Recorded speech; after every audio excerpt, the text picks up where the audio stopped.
Gli alunni dell'Istituto Scolastico Pirandello di Porto Empedocle, diretto dalla preside Anna Gangarussa, hanno concluso un mirato progetto educativo e formativo sui diritti umani. Ecco un video a consuntivo dei lavori.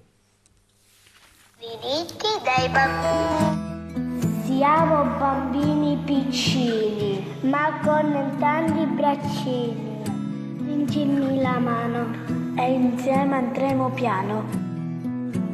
Con i compagni è tutto più divertente perché si gioca nello stesso ambiente. Se voglio tanto parlare, la maestra mi deve ascoltare. Abbiamo gli stessi diritti che sono nella convenzione scritti.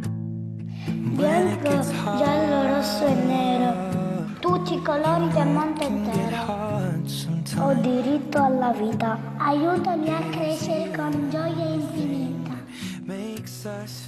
Ho diritto ad essere curato e non abbandonato. Quando sono nato, un bel nome mi hanno dato. Con la mia famiglia ho tutto ciò che mi piace. Cibo, amore e tanta pace. Se tante cose voglio imparare. A scuola l'ho imparato. Come descritti, questi sono alcuni nostri diritti. Ma ci sarà un modo perfetto se ogni bambino sarà protetto. Wait for me to come home. Loving can heal.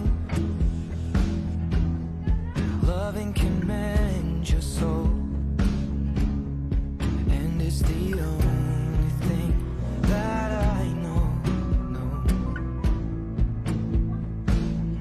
I swear it will get easier.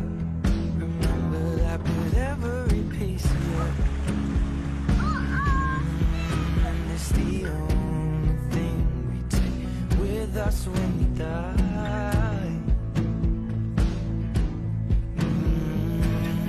Keep this love in its photograph. We made these memories for ourselves, where our eyes are never closing, hearts were never broken, time's forever frozen still. So you can keep